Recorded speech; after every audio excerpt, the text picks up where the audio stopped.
Doctor David.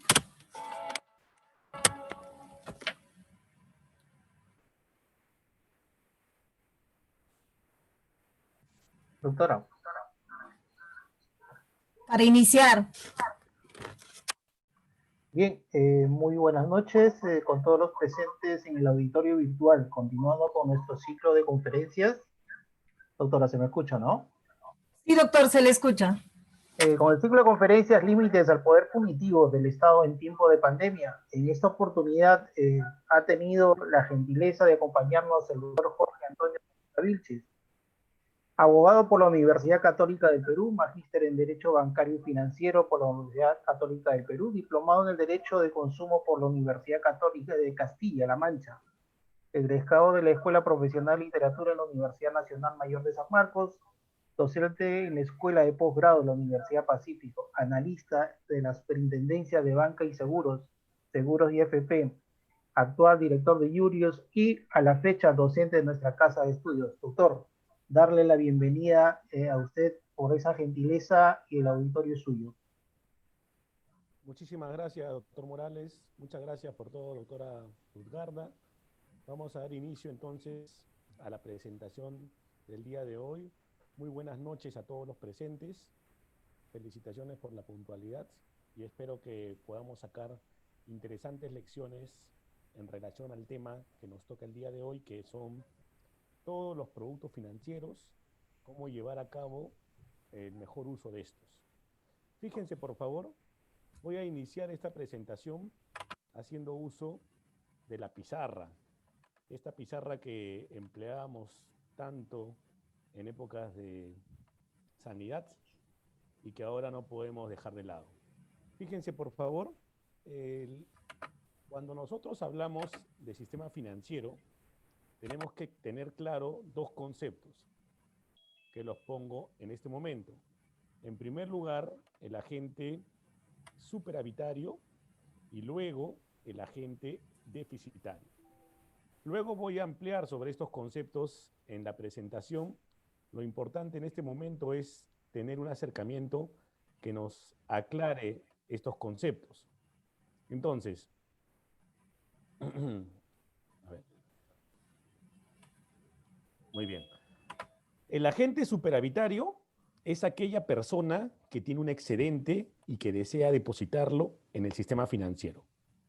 Mientras que el agente deficitario está en otra posición. Este necesita dinero. Por ejemplo, para llevar a cabo un emprendimiento, para pagar una vivienda, para pagar un vehículo. Entonces, estas dos personas son conectadas por el sistema financiero. ¿Por qué pongo IFI? Porque el sistema financiero significa que está constituido por instituciones financieras de intermediación. ¿Quiénes componen el sistema financiero? Estamos acostumbrados a hablar de los bancos, sin embargo, también participan, por ejemplo, las cajas y participa también, por ejemplo, las financieras. Ahí tenemos las cajas y las financieras. También participan las EPIMES y modernamente, desde el 2018, las cooperativas. Entonces, este es el esquema. Si una persona quiere guardar su dinero, tiene un excedente y lo quiere poner seguro, lo va a ir y lo va a llevar al sistema financiero. Lo va a llevar a este triángulo donde están las IFIs. Con ese capital que deposita la persona, suponte que ha depositado 100, la IFI tiene 100, ¿para qué? Para colocar un préstamo. Y lo va a colocar en este espacio. Entonces tenemos que la IFI conecta al agente superavitario con el agente deficitario, sin que estos se conozcan. Yo puedo ser, por ejemplo, una persona que depositó esos 100 y yo no tengo idea a quién se lo prestan. Sin embargo, existe una supervisión de parte del Estado a través de la SBS que va a estar muy pendiente de ver a quién le presta la IFI, para que no exista un riesgo de que preste mal, no le devuelvan, quiebre y como consecuencia de ello se perjudique el agente superavitario. Entonces, para entrar a esta exposición, uno de los primeros elementos que yo quería manejar con ustedes era el referido a cuánto me paga el mercado si es que yo llevo a cabo un depósito. En este momento agradecería puedan emplear el chat para consignar el porcentaje que ustedes creen que paga el sistema financiero a los depositantes como máximo. Pueden consignar, por favor, el porcentaje. Erika Santos dice 2%. Muy bien, Erika, cerca, pero es un poquito más. Piero está lejos, ¿no? 0,01, no. Liz y Zully casi dan en el clavo. Y por ahí está muy bien Yanela, conocida de los cursos. Gracias, Yanela. Y vemos que estamos entre 5, 4,45, 0,4, etc. Esta charla, vamos a borrar este dibujo y vamos a sacar la presentación. Muchas gracias, Mirla, Heiner, David, excelente. Esta charla no puede ser que acabe y tú llegues a casa diciendo, bueno, fue una capacitación muy simpática, pero no tengo nada práctico que decirte, papá. No tengo nada práctico que decirte, mamá, o a tus familiares o a tus conocidos. El primer elemento práctico que nos vamos a llevar es cómo aclarar esa duda en relación a cuánto puedo yo recibir por un depósito. Para ello, vamos a compartir ya no la pizarra, sino el Internet. Tenemos esta gran ventaja en estos webinars virtuales y vamos a aprovecharlo al máximo. ¿A dónde tendría que ingresar yo para ver esa información? ¿Cómo dije, por favor, que se llamaba el supervisor? Tenemos las siglas. Muy bien, Erika, la SBS. ¿No? No, la IFI es la entidad financiera. La SBS, como dice David Agapito, Glisel, Maite, Gabriela y Gracia, y ahí lo voy a dejar, es aquel que supervisa a las entidades del sistema financiero. Entonces, va a hacer muchos esfuerzos la SBS para que ese sistema financiero sea transparente. Es decir, para que yo pueda encontrar información relevante para tomar decisiones. Pongo en Google las siglas SBS, que te invito a anotar.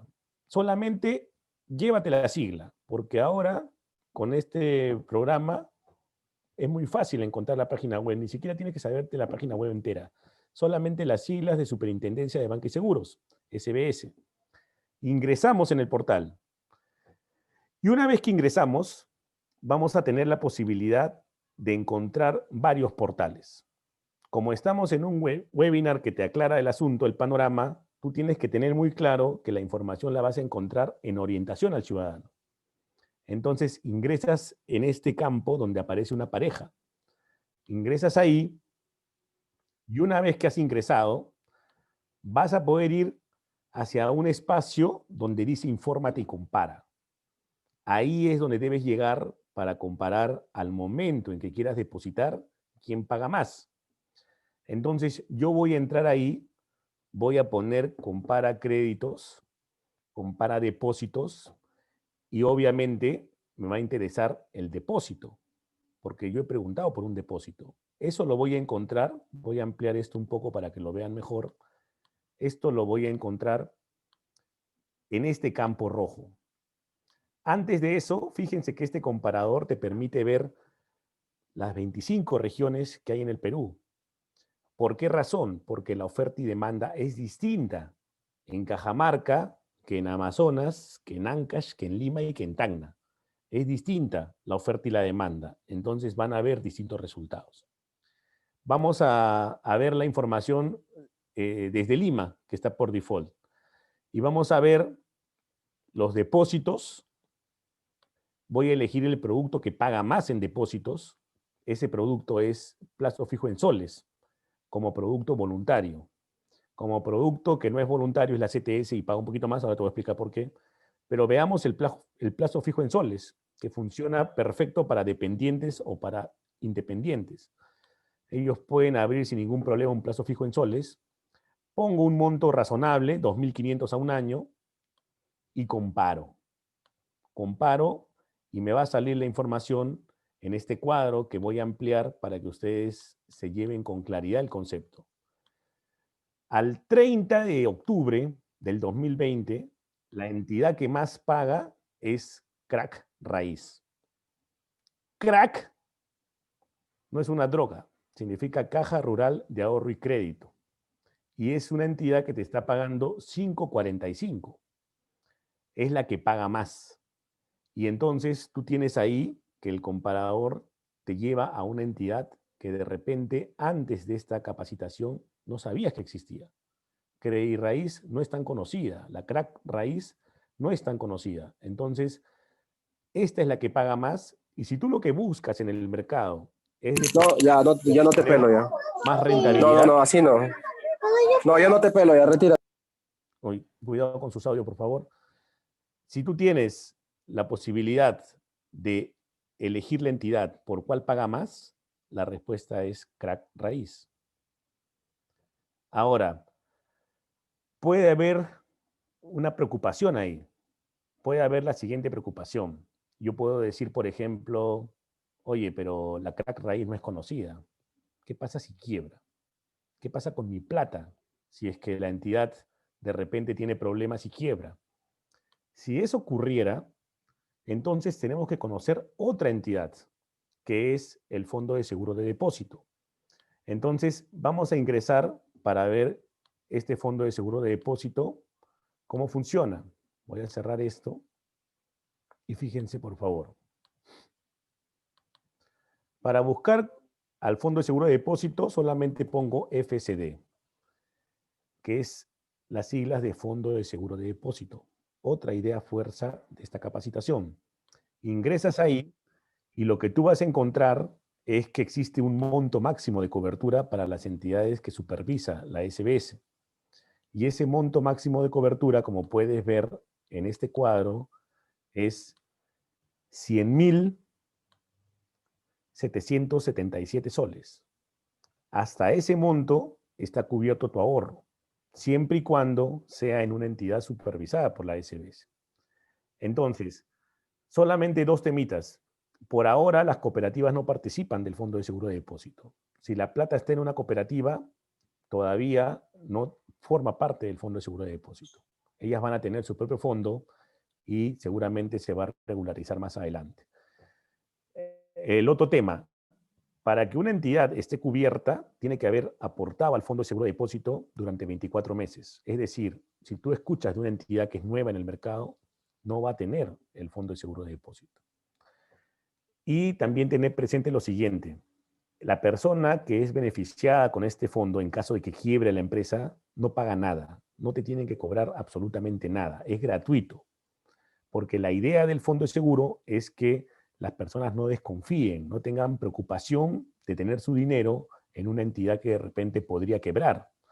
Y claramente eso puede ocurrir porque las personas tienen asimetría de la información. Tú no sabes si detrás de esa fachada que te da una idea de solidez, de repente existen problemas financieros. Entonces, como existe asimetría de la información, se te garantiza que te van a cubrir tu depósito en caso se presente la quiebra. ¿Está bien? Entonces, esa es una primera aproximación al tema. Ahora, yo les cuento que permanentemente damos estas capacitaciones en la SBS y una de las preguntas que nosotros recibimos es que si esa es la mejor opción, un depósito a plazo. ¿Alguien estuvo atento y me puede decir cuál dije que podía ser una mejor opción que el depósito a plazo? Pueden escribir en el chat, por favor, si alguien estuvo atento. Muy bien, Estrella. Muy bien, David. Gracias, Rosalinda. No, Crack Raíz no. Hablaba del producto financiero.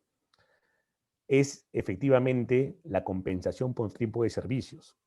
Un producto que, como tú bien sabes, es de naturaleza laboral y que ahora vamos a ver que paga más. Y vamos a aprovechar para que veas bien la ruta de cómo llegué a ver este comparador de productos y servicios financieros. Fíjense, por favor, voy a entrar nuevamente para que podamos comparar eso. Entonces, les comparto pantalla. Lo que yo hice primero fue poner SBS en Google. Una vez que pones SBS, ingresas a la página de la SBS y buscas un apartado que es el de orientación al ciudadano. Ingresas a orientación al ciudadano, y lo que vas a tener es el comparador a la derecha. Si yo ingreso a compara créditos y depósitos, puedo ver este cuadro, pongo depósitos y yo ya te adelanté que la CTS paga más y te lo voy a comprobar. Consulto y vas a ver el resultado. Fíjense aquí, por favor. La CTS paga hasta 7%, pero fíjense ahí bien claro dice, es la tasa de rendimiento efectivo mínima. Es decir, incluso por CTS que puedan ser más significativas, un monto importante, la empresa podría ofrecerte incluso por encima de los montos que aparecen acá, que son el mínimo que paga, pero que sirve bastante para comparar. Entonces tienes que te pagan el 7% del monto que tú tengas depositado. Esto tiene dos temas más que precisarse. El primero es que la información es al 30 de octubre. Es decir, si la persona quiere cambiar su CTS a un lugar donde le paguen más, tiene que hacerlo, tiene que hacer la revisión al momento en que lo va a hacer, porque esto cambia. Ahora aparece Financiera Capac, pero es al 30 de octubre del 2020. Si la persona lo hace al 15 de diciembre, este cuadro es probable que se haya modificado. Entonces tiene que revisar antes de hacer la solicitud de cambio. En todo caso, si tú quieres que tu CTS rinda bien, siempre tienes que buscar comparar antes de elegir dónde depositarla. Otro tema importante. Cuando tú hablas de CTS, tienes una característica. La persona no puede retirar el dinero a salvo que exceda 4 remuneraciones brutas. Ni siquiera netas, brutas. Sin descuentos. ¿Cuánto gana la persona en bruto? Multiplícalo por 4 y tienes que superar eso para poder retirar el excedente. Entonces, tú sabes muy bien que CTS se paga 2 veces al año, en mayo y en noviembre. Y cuando te pagan mayo y noviembre la CTS, más o menos equivale a un poquito más de un sueldo. ¿Qué quiere decir? Que te vas a tardar 4 años en tener el excedente de los 4 sueldos disponible para ti. Si la persona gana 1.000, se va a demorar 4 años en conseguir los 4.000. Y entonces, el siguiente depósito de CTS, que va a ser 500, va a poder retirarlo como un excedente. Como existe la obligación de tener 4 sueldos ahí fijos como concepto de CTS intangibles, es por esa razón que a las entidades les importa mucho atraer ese concepto, porque tienen un concepto fijo que tú no puedes tocar y que ellos más bien pueden emplear para hacer los préstamos, conforme al gráfico que mostré al inicio. ¿Está bien? Por esa razón pagan más por la CTS. Oye, profesor, pero el depósito a plazo tampoco lo puedo tocar. Lo que pasa es que el depósito a plazo no lo tocas porque si lo tocas pierdes el interés que te ofrecieron.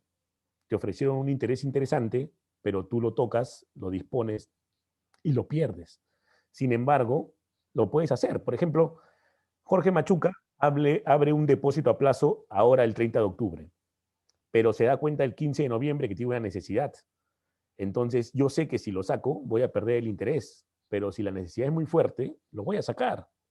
Entonces, no está asegurada la intangibilidad, mientras que en la CTS normalmente la persona lo deja ahí y medio que se olvida del asunto porque no puede disponer de ello. ¿Queda claro? Hacemos entonces, voy a revisar por favor el chat para que cualquier pregunta que ustedes quieran plantear lo puedan hacer por tramos. ¿Ya? Si hasta ahora se te ha ocurrido alguna pregunta, puedes irla escribiendo en el chat, ¿ya? Para yo poder aclararla en más o menos 5 minutos que acabo otro concepto introductorio. ¿Cuál es el siguiente concepto introductorio? Vayan aprovechando para escribir cualquier duda en el chat. El siguiente concepto introductorio es que a mí muchas personas me preguntan dónde me conviene poner la plata, dónde me conviene invertir. Me preguntan por el fondo mutuo a cada rato. Me preguntan, por ejemplo, por los seguros que tienen una posibilidad de ahorro. Y yo, en este momento, voy a mostrarles dónde se puede conseguir una mejor rentabilidad del dinero. y se van a sorprender.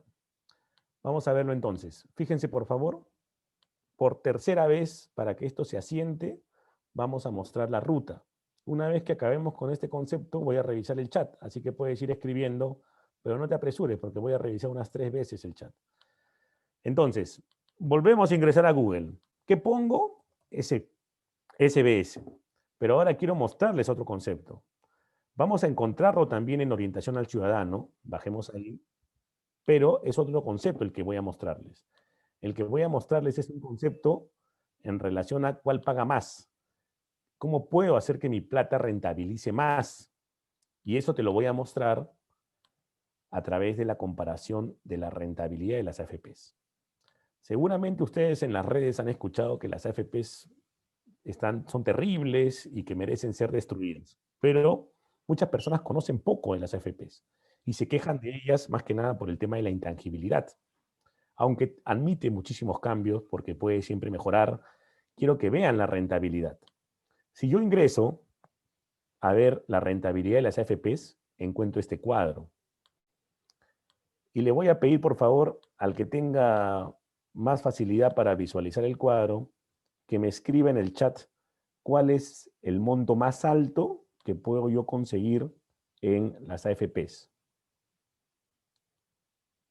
Fíjense con detenimiento, por favor. Voy a ponerlo más grande todavía. ¿Cuál de todos esos conceptos que están ahí, cuál es el más alto? ¿Cuál es el porcentaje? Muy bien, ya, ahí paren para poder luego ver las preguntas, por favor. Efectivamente, es 8.57. ¿Está bien? ¿Y quién lo paga? La AFP Habitat. ¿En qué tipo de fondo? En el fondo 2. ¿Qué quiere decir fondo 2? Que el 50% de mi plata va a que compren acciones y el otro 50% va a que compren depósitos a plazo y bonos. Oye, ¿yo puedo poner mi plata en la AFP para ahorrar? Por supuesto, pero existe un requisito, que esté 5 años afiliado a la AFP. Entonces, si tú tienes una persona que te pregunta dónde obtiene más rentabilidad por su plata, tú tienes que decirle que es en la AFP y que puede hacer aportes voluntarios siempre y cuando esté 5 años como afiliado. Es decir, si se afilió, por ejemplo, a los 20 años o a los 18 años, va a tener respectivamente a los 25 y a los 23 años la posibilidad de hacer aporte voluntario. ¿Entiendes? Y eso es importante porque es una plata que te va a rentabilizar 8.57. Solamente un disclaimer. Cuando a ti te pagan tu rentabilidad, tú haces el retiro, sí hay un descuento por impuesto a la renta, pero que equivale solamente al 5% de la ganancia obtenida. ¿Está bien? Quiero mostrarles ahora, para cerrar esto, un uso importante del Excel. Un Excel que yo te invito a que tú tengas presente cada vez que quieras ahorrar. Miren que esta parte es introductoria nada más para mostrarles algunos ejercicios interesantes antes de pasar a la presentación que ni le he abierto. ¿Ya? Entonces, presta atención que acá cierro esto y voy a revisar algunas dudas en el chat. Fíjense, el Excel, muchos creen que está peleado con los abogados. Y eso es una desafortunada apreciación, especialmente de los economistas y los contadores. El abogado moderno tiene que manejar Excel. Nadie te dice que seas un especialista en fórmulas y que te compliques la vida, aunque un poquito deberíamos saber. Sin embargo, tiene usos tan buenos el Excel que hay que aprovecharlos. Como tú sabes, bueno, no sabes, de repente las personas que me acompañan, los docentes que están aquí, saben que antes del Excel, el programa se llamaba Lotus. Cuando yo tenía la edad de ustedes, un poquito menos, el programa de moda para administrar datos, para manejar tema de números, era Lotus. Cuando Windows de Bill Gates quiere mejorar Lotus, iba a sacar el Super Lotus. Así se iba a llamar Excel. Pero les salió tan bien, quedaron tan contentos con la herramienta, que dijeron, no, Excel no se parece en nada a Lotus. Lotus comparado con Excel es una desgracia. Hemos mejorado demasiado el producto. Tenemos que cambiarle el nombre. Y estaban tan contentos con el resultado que le pusieron Excellent. pero como sonaba un poco guachafo, que tú a tu producto le pongas excellent, le cambiaron a Excel. Ese es el origen de Excel. Muy bien, vamos a ver justamente el Excel. A ver, todos tenemos claro que la tasa de un depósito a plazo estaba en 5,45%, ¿verdad? Eso quedó clarísimo. Creo que no ha habido nadie que se le haya pasado eso. Y todos sabemos también que la tasa de las AFPs es 8,57 si logras ponerte en la AFP que paga más, que es Habitat. Yo trabajo en la SBS. No tenemos la posibilidad de hinchar por una AFP. Sin embargo, el cuadro es transparente. Y lo que estamos mostrando es información totalmente fidedigna del supervisor. Entonces, este amarillo es el depósito a plazo y este verde es el aporte voluntario sin fin previsional. Oye, yo no te he dicho que pongas tu plata para la vejez. Esta plata es solamente para que rinda más.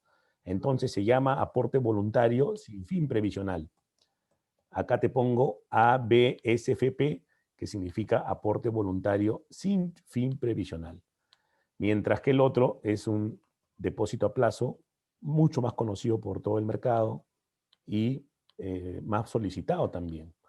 Entonces, arrimamos esto para acá y aplicamos ahora lo que les quiero mostrar. Tú vas a tener con Excel la posibilidad de tener esto, un cuadrito que te ayude siempre.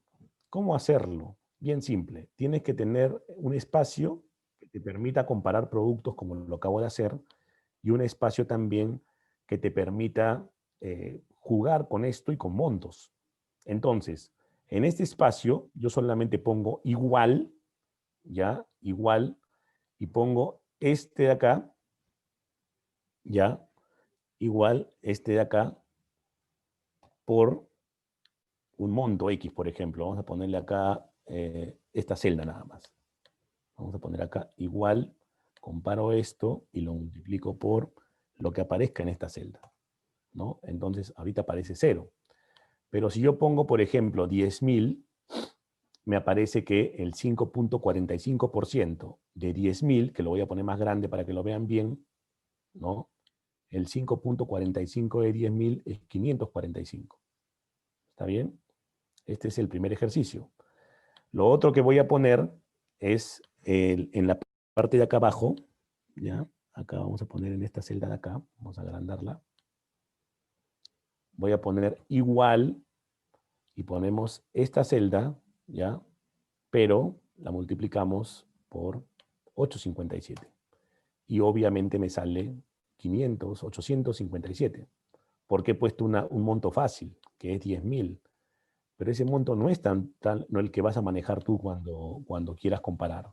De repente es un monto más intrincado. Por ejemplo, lo que yo quiero comparar es cuánto me pagan si mi nivel de ahorro es 7.564. Y tengo exacto el resultado.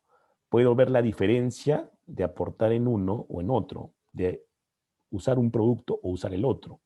Si tengo 7.564, anualmente gano 230 soles más en el producto de aporte voluntario sin fin previsional. No se aprecia la diferencia, porque es 7.000 soles.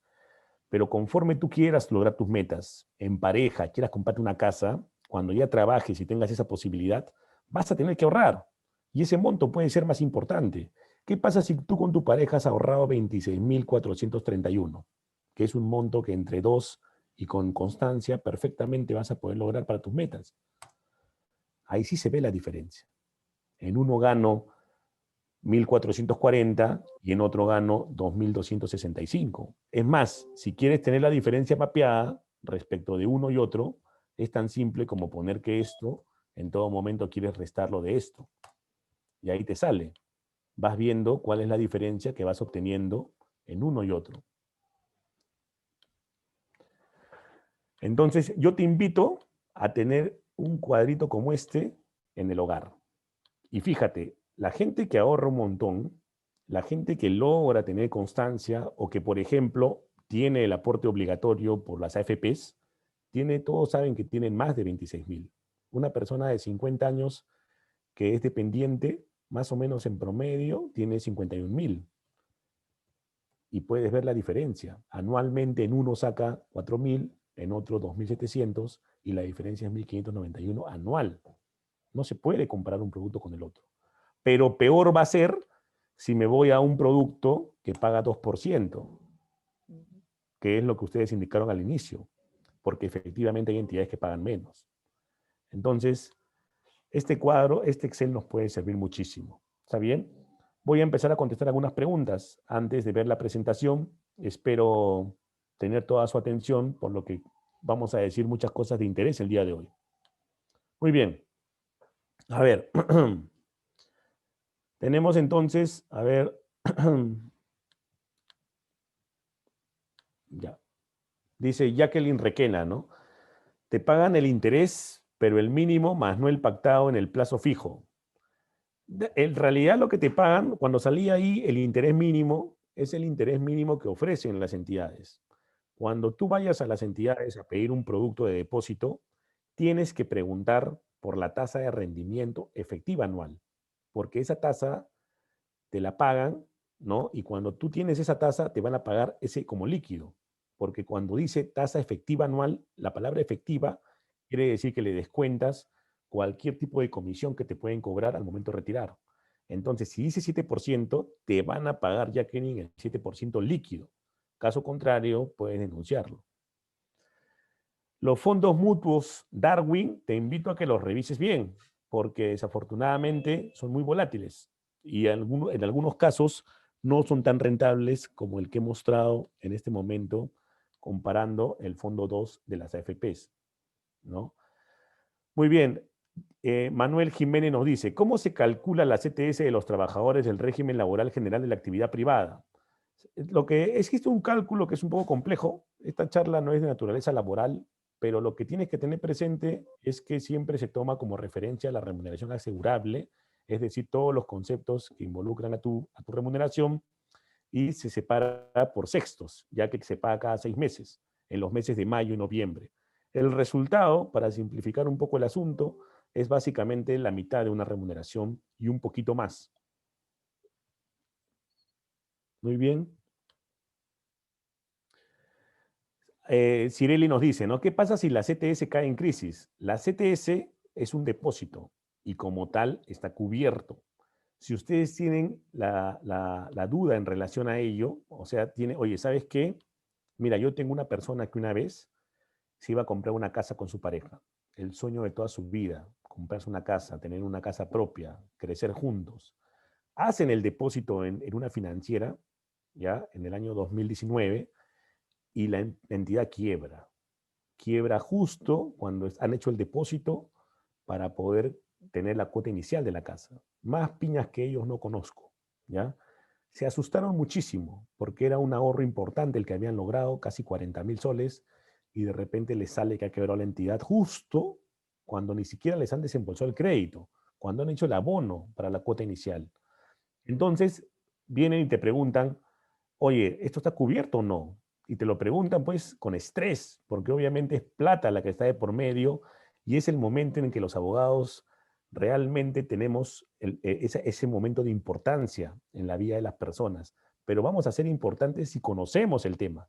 Si no conocemos y dudamos o damos una mala respuesta, oye, qué piña, ya fuiste. Eso es lo peor que podemos hacer. Por eso es bueno que nos capacitemos, por eso es bueno que participen en estos eventos y por eso felicito su presencia aquí. Vamos a volver a la página del Fondo de Seguro para que vean la pregunta de su compañera y también el caso que yo les he enunciado, que es de la vida real. Si nosotros vamos a la página del Fondo de Seguro de Depósito, donde ya sabemos que te cubre hasta 100.000 soles, por lo tanto el monto de 40.000 está recontra cubierto, también tenemos que ver espacios de preguntas frecuentes que nosotros vamos modificando como SBS conforme se van presentando las dudas. Por ejemplo, este listado de productos antes era más cortito, pero ante las dudas que han ido surgiendo cuando han habido quiebras, como la de TFC el año pasado, se ha ido ajustando, porque es depósito o se considera depósito cuenta corriente, a pesar que en el balance general de las empresas aparece como producto activo, pero se considera depósito porque para que funcione la cuenta corriente primero se deposita un monto. es depósito una cuenta a plazo, una cuenta de ahorro, y para su compañera es depósito la CTS, ¿no? Es la compensación por tiempo de servicios, pero por definición un depósito que se realiza de manera obligatoria por personas que trabajan en quinta categoría del impuesto a la renta. Y ahora, la novedad se ha cambiado justamente por casos específicos, depósitos para cuotas iniciales, ¿no? Esto de acá son novedades que se van poniendo para atender aquellas dudas, aquellos pánicos que se generan cuando se presenta una quiebra, ¿no? Pero es un depósito por fin y por supuesto que se devuelve. ¿En cuánto tiempo se devuelve? En el último ejercicio que se dio con Financiera TFC, no demoró más de una semana las primeras devoluciones. Después, en el transcurso de un mes, a todos los que estaban por menos de 100.000 soles ya se les había devuelto. Pero obviamente no es un momento grato enterarte que tu entidad ha quebrado. Muy bien. Tenemos, a ver, otra pregunta. A ver, acá tenemos... muy bien. A ver, ¿cómo se calcula ya? Erika Santos, ¿no? ¿Hay posibilidad de que la CTS se exponga ante la quiebra de una empresa? Bueno, de acuerdo a lo visto, solamente si la CTS tiene más de 100.000 soles. Y si la persona llega a acumular eso, que puede ser, debe salir de las entidades que no tienen tanta fuerza. O eventualmente empezar a retirar el disponible y llevarlo a otra entidad. Porque la cobertura del fondo de seguro es por persona en entidad. Muy bien. Después tenemos la siguiente pregunta. A ver, acá hay una. Acoya dice, ¿no? Capa paga 7, yo deposité mi dinero y luego mañana baja 2. Yo pienso que me engañaron, se dio eso porque me captaron. En ese caso, tienes la posibilidad de cambiarte de entidad, ¿no? Las entidades que pagan un monto y luego te anuncian que van a cambiar, lo van a reducir, te permite tú inmediatamente ir y cambiar a otra entidad sin ningún problema, ¿no? Muy bien. Jacqueline Requena, ¿no? Me refería a que pagan el mínimo en plazo fijo cuando retiras tu dinero. Así es, cuando retiras antes de tiempo, te pagan el mínimo, es como un castigo. Sin embargo, ha cambiado la regulación. Antes, tú dejabas, te decían, te voy a pagar 5 si es que tú lo dejas un año y no lo toques, ¿ah? Ya. Entonces la persona lo tocaba al mes, obviamente no le pagaban 5, sino le pagaban 1%. Si la persona lo retiraba en el día 350 del año, le pagaban 1 también. Oye, pero no es justo, no es lo mismo alguien que retiró al mes que alguien que retiró cuando faltaban 10 días para que sea el año. Entonces, hoy en día se manejan criterios escalonados, ¿no? Si retiras al mes, te aplican 1%, a los 6 meses 3%, al año el 5% ofrecido. Ese criterio escalonado es una novedad regulatoria. Alejandra Villafuerte, ¿hay algún límite para las entidades bancarias en cuanto a la penalización o anulación de intereses ganados por retirar? Ese límite es el que le señalo, ¿no? Un escalonamiento que se va a presentar precisamente cuando cumplas periodos determinados donde ya resulta razonable que no te vuelvan pues a cero todo lo que has avanzado, cuando especialmente muchas personas retiran por situaciones imprevistas. Tú tienes tu depósito a plazo ahí y no retiras necesariamente porque eres una persona que muy volátil, que cambia de opinión, sino porque se le presenta una situación de emergencia y entonces es injusto cuando se da la penalización a cero cuando ya pasó un montón de tiempo, ¿no? En estos tiempos, ¿no? Me dice Liz Vela, recomienda retirar nuestros aportes de la AFP.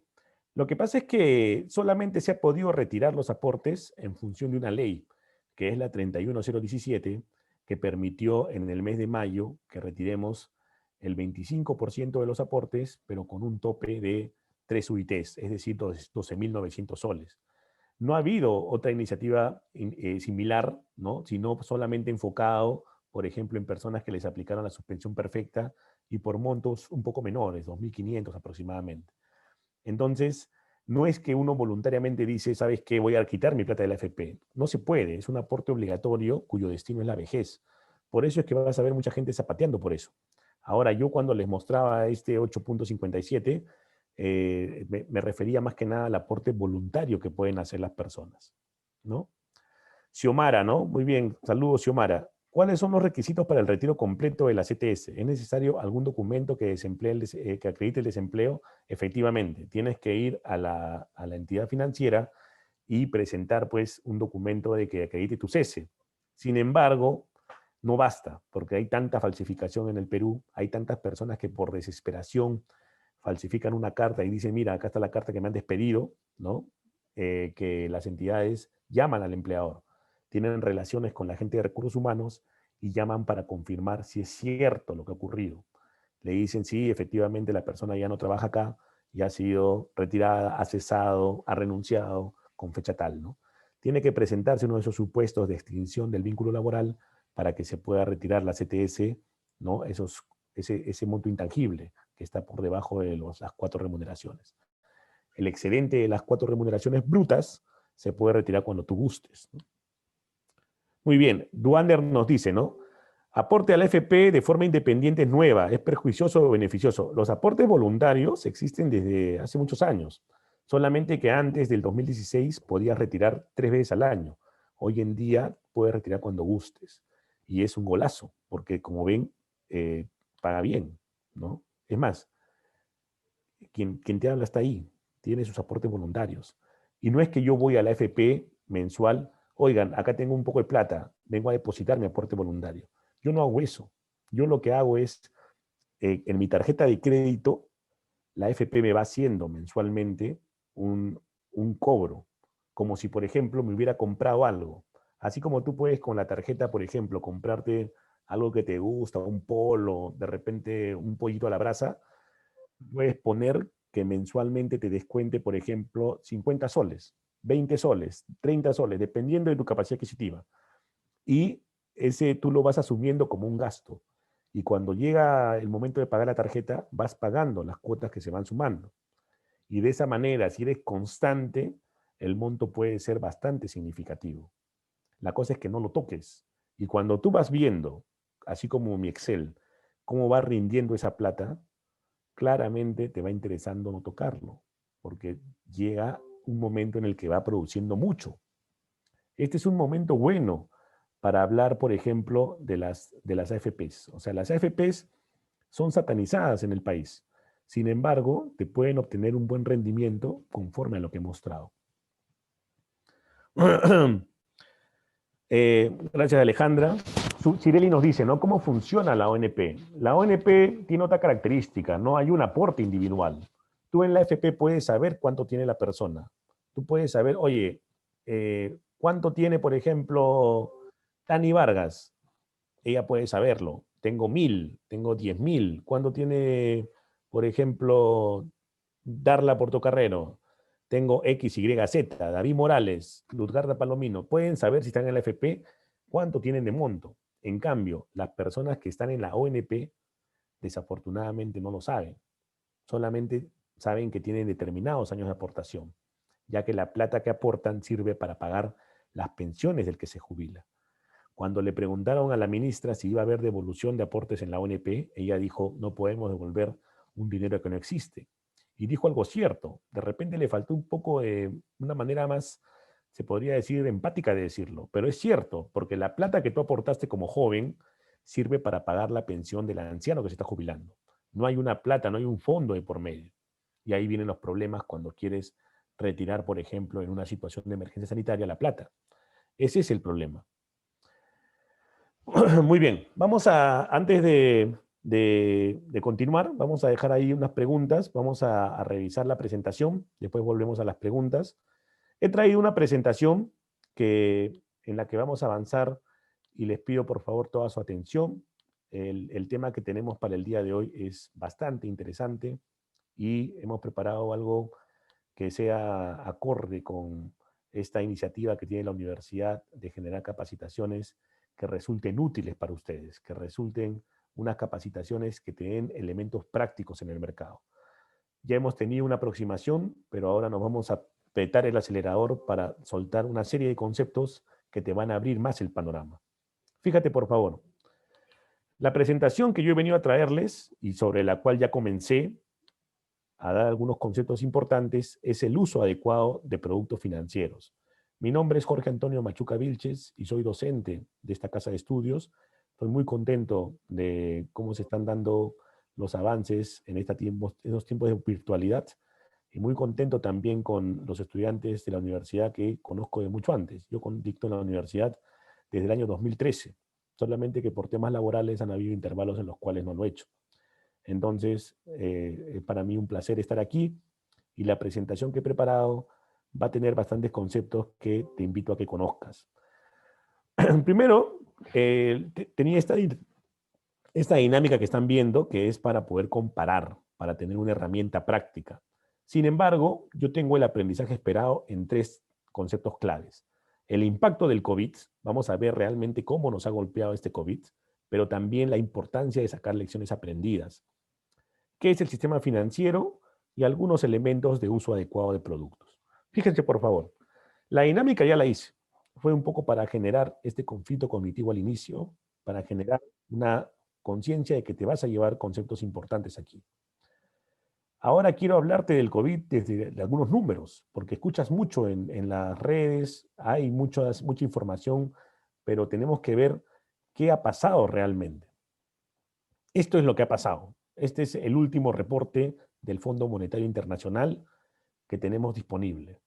Probablemente salga uno para diciembre, donde podamos tener una mayor claridad del golpe. Pero te invito, por favor, tómate tu tiempo, mira con detenimiento cómo nos ha golpeado, sobre todo comparándolo con el mundo y comparándolo con la región. Si tú te das cuenta, al 28 de junio de 2020, información muy actualizada, mientras que en otros países ha habido un golpe severo, en el Perú el golpe ha sido más fuerte. ¿Está bien? Mientras que en el mundo tenemos, por ejemplo, en promedio menos 4,9% de afectación del Producto Bruto Interno, en el Perú es menos 13,9% a junio. Y después incluso empeoró. Ya llegaba a más de 20% en negativo. Veamos, vamos a ver cómo queda ese reporte después. El golpe existe. Y dentro de lo que es, digamos, el perjuicio económico que hay, implica bastantes problemas específicos. Por ejemplo, acá pueden ver a junio cómo el impacto del COVID había afectado a diferentes sectores de la economía. Si tú has escuchado que tienen problemas los negocios, acá está, no tienen problemas, están realmente muy complicados, porque el golpe ha sido severísimo. Tenemos que en manufactura menos 54% de producción, comercio al por mayor y al por menor más de 60%, los restaurantes a junio estaban en menos 93,8%. Y tenemos que en servicios, es decir, por ejemplo, los abogados, que podemos tener un estudio para ofrecer casos, menos 61,7%, razón por la cual muchos estudios redujeron sueldo de los trabajadores y redujeron personal también, porque ha habido una menor demanda de servicios. Ese es el impacto del COVID en la economía. Nosotros no podemos llorar sobre la leche derramada. Es lo que les digo a mis estudiantes constantemente. El pasado no existe. Tú tienes que mirar hacia el futuro. El pasado es algo que solamente lo tenemos como una posibilidad de manejar lecciones hacia adelante. Pero lo que tenemos que hacer siempre para poder salir de una crisis es mirar hacia adelante. Entonces, solamente nos va a servir el pasado para sacar lecciones, pero ya como tal no podemos cambiarlo, no podemos hacer nada. Ya está el golpe y tenemos que mirar optimistamente el crecimiento en el futuro, para lo cual el BCR prevé que podría haber una mejora el próximo año, una recuperación. Y acá les traigo un concepto que es clave hoy en día y les voy a explicar un poquito. De repente ya escuchaste de la resiliencia, pero yo te voy a explicar de dónde viene. La resiliencia, por si acaso, no es un concepto que se inventó para que nosotros hablemos constantemente de, oye, qué resiliente eres, qué poco resiliente eres. Como varios de acá deben saber, resiliencia significa tu capacidad para recibir el golpe, tu capacidad para soportar situaciones negativas, como esta flor que en pleno desierto florece. Eso es ser resiliente. ¿Está bien? ¿De dónde viene la resiliencia? La resiliencia viene de la ingeniería industrial. Cuando tú fabricas un producto, una de las cosas que hacen los ingenieros industriales es la prueba de resiliencia. Es decir, los celulares, por ejemplo, los arrojan para ver cuánto resisten. ¿A quién no se le ha caído el control remoto en algún momento? A todos se nos ha caído. Ese producto tiene un análisis de resiliencia alto, porque a todo el mundo se le para cayendo el control remoto. Entonces, es resiliente, es un producto que recibe golpes y los soporta. Y tú tienes que, si vas a producir algo, hacer tu prueba de resiliencia, porque si no, el mercado te puede decir que estás vendiendo cosas que no sirven o productos de baja calidad. Cuando tú seas negociante, tengas tu negocio propio, hagas tu inversión, porque siempre es bueno ser dependiente, pero también buscar el emprendedurismo, tienes que asegurarte que tus productos sean de buena calidad y hacerles ese análisis de resiliencia. El concepto les pareció atractivo a los psicólogos y lo trajeron hacia nuestros comportamientos como seres humanos. Entonces, aquel que resiste más, por ejemplo, que frente a la adversidad sigue luchando, que no se deprime fácilmente, que es recio para tener los problemas y seguir pensando con cabeza fría, es más resiliente que aquel que se derrumba, que aquel que llora, que aquel que se deprime, que aquel que se pelea con el jefe, renuncio, no soporto. Ese es poco resiliente. Aquel que tiene más aguante, sabe que es difícil siempre la relación es tirante con las jefaturas, va a tener mayor control y por lo tanto probablemente en el tiempo mayores oportunidades también. Sin embargo, yo les cuento una cosa, y esto es muy importante. Está empezando a caer la importancia de este concepto de resiliencia. Ya cada vez menos gente lo está empleando, por lo menos no tanto en América Latina, pero sí en Europa. En Europa están empezando a creerle más a este sabio que se llama Nassim Nicolás Taleb, que te habla ya no de resiliencia. Este señor lo que hace es decirte que más importante que saber aguantar golpes es sacar lecciones de los golpes para volverte antifrágil. Y acá te hago un ejemplo. Ustedes, por ejemplo, pueden tener amigos que ya comprobaron que no eran tan buenos amigos. Pueden tener parejas que ya comprobaron que no eran tan buenas parejas. Pueden tener relaciones personales que ya las decepcionaron. Entonces, si eres resiliente, simplemente vas a volver a buscar personas iguales y vas a volver a sufrir los mismos problemas. Y qué bien, ¿no? Ahí está, eres resiliente, pues felicitaciones. Pero si eres antifrágil, vas a tomar lecciones aprendidas de tus convivencias personales y la próxima vez vas a tratar de buscar otro tipo de perfil de las personas con las cuales te relacionas, porque has sacado lecciones aprendidas. Y eso te vuelve antifrágil. Es decir, la próxima vez no es que te has vuelto mejor recibiendo golpes. No es que estás preparado para que, por ejemplo, alguien te traicione. No, estás en mejor posición para evitar que alguien te traicione. Es decir, el antifrágil ya no es el que recibe el golpe, sino el que sabe cómo esquivar el golpe. Aquel que sabe sacar lecciones aprendidas de aquello que le pasó. Y el antifrágil es el que va mejorando como persona en el mercado, que nos demanda aprender de las lecciones aprendidas. Una de las lecciones aprendidas, por ejemplo, que nos deja el COVID, es la importancia del ahorro. Porque muchas personas, y no me van a dejar mentir ustedes, no soportaban ni 2 semanas de cuarentena. La cuarentena comienza el 16 de marzo. Inicios de abril ya habían gentes, ya habían personas en el Facebook reclamando que pare la cuarentena, que era inmanejable e insostenible. Muchos porque no tenían ahorros. Pasó un poco tiempo de la cuarentena y vino la posibilidad de disponer los depósitos individuales. ¿Quiénes pudieron sacar los depósitos individuales? ¿Quiénes pudieron sacar su plata de la AFP? Las personas que tienen una cuenta individual de capitalización, los que están en la AFP. ¿Han podido sacar hasta ahora las personas que están en la ONP? No han sacado nada, porque es otro sistema. Entonces, esa es una lección aprendida, pero ya no para las personas que sufrieron eso, sino para, por ejemplo, ustedes, que tienen que tomar la decisión más adelante. Las personas que están en la ONP ya saben cómo funciona el sistema, ya lo entendieron mejor, y no estaría bien que recomienden eso a sus familiares, porque es un sistema bastante inequitativo. Si tú no aportas 20 años en la ONP, no recibes pensión. Si tú quieres en algún momento tener un beneficio de disposición, no puedes, porque ese dinero no existe, ya te dije. Entonces, la antifragilidad implica estar preparados para algo como lo que estamos viviendo, que la próxima vez el golpe no sea tan fuerte, que la próxima vez lo superemos mejor, que manejemos mejor nuestras finanzas, que usemos un Excel para saber cómo pagan las entidades, que usemos aplicativos para comparar antes de elegir, que usemos bien el ahorro, que sepamos también tomar decisiones adecuadas para manejar nuestras finanzas. Y eso es un poco lo que he venido yo a hablar. Entonces, sin más preámbulo, pasamos rápidamente, no sin antes comentarte que este tema de Nassim Nicolás Taleb te invito a profundizar, ya que él no habla tanto del mercado financiero cuando habla de la antifragilidad, habla en general de nuestras relaciones interpersonales, con mucha fuerza habla de eso.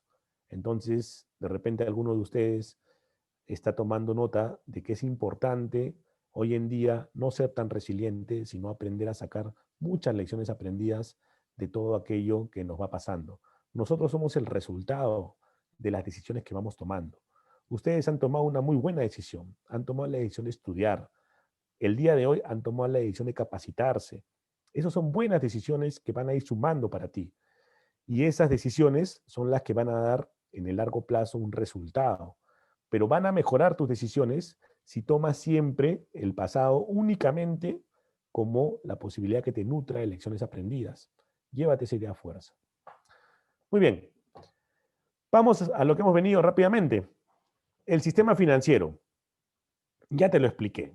Hay dos tipos de personas, las que necesitan dinero y las que necesitan seguridad para depositar su dinero, para resguardo. Y el sistema financiero intermedia esta relación. Ahí está, el dinero pasa de un lado a otro. Tú puedes ir al sistema financiero para obtener principalmente tres cosas muy simples. Es guardar tus ahorros, aumentar tu capital y pedir préstamos. Los préstamos tienes que conocerlos. ¿Por qué? Porque involucra tu uso adecuado de productos. Tú tienes que saber que existen diferentes tipos de préstamo. ¿Por qué escuchamos en el mercado que un determinado producto de crédito cuesta 100%, 150% y que por lo tanto la persona sufre demasiado con la devolución? Porque no ha comparado la mejor opción antes de tomarla. Y porque además muchas veces confunden el tipo de préstamo y lo toman para necesidades que eran distintas al objetivo del préstamo. Por ejemplo, el préstamo hipotecario es para adquirir un bien inmueble, que puede ser un terreno, un departamento, una casa, y se llama hipotecario porque tiene, como ustedes saben, una garantía real, que es la hipoteca. Hay un préstamo distinto para adquirir un vehículo, que es el préstamo vehicular, que tiene como garantía el vehículo. Muchas personas compran el vehículo con tarjeta de crédito, porque hoy en día las líneas de tarjeta de crédito son bastante grandes. Entonces usan la tarjeta para comprar un vehículo. Oye, eso no puede ser. La tasa de interés de la tarjeta es alta y comprar en cuotas es terrible con tarjeta de crédito. Compra con un crédito vehicular, porque si no, estás haciendo la del Orinoco, no se entiende por qué has hecho eso. Simplemente no has ido a la conferencia pues, del día de hoy. Cuando tú tomas, por ejemplo, un préstamo personal, yo te diría, otra idea fuerza, aléjate de los préstamos personales. ¿Por qué? Te voy a explicar. ¿Qué significa un préstamo personal? Significa que te dan plata para que tú lo uses en lo que quieras. ¿Está bien? ¿Quieres irte de viaje con esa plata? Vete de viaje, no importa. ¿Quieres celebrarle el cumpleaños a tu hijo con esa plata? Celébrale su cumpleaños. El préstamo personal es de libre disponibilidad, pero se diferencia bastante del vehicular y el hipotecario, porque el hipotecario tiene una garantía, tiene una casa de por medio. Si tú lo dejas de pagar, pierdes la casa.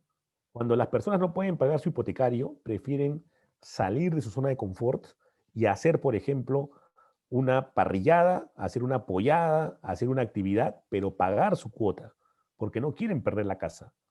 ¿Entiendes? Entonces son muy pocos los que se atrasan en un hipotecario. Hacen un esfuerzo especial para pagar su hipotecario. En un vehicular, el vehículo muchas veces es la herramienta de pago del crédito vehicular. Entonces, muchas personas adquieren el vehículo, lo trabajan y con eso pagan sus cuotas. Entonces, el crédito es útil y te sirve para pagar. ¿Cuántas personas dejan de pagar su crédito vehicular? Muy pocas, porque además el carro queda en garantía. si dejan de pagar, les quitan el carro.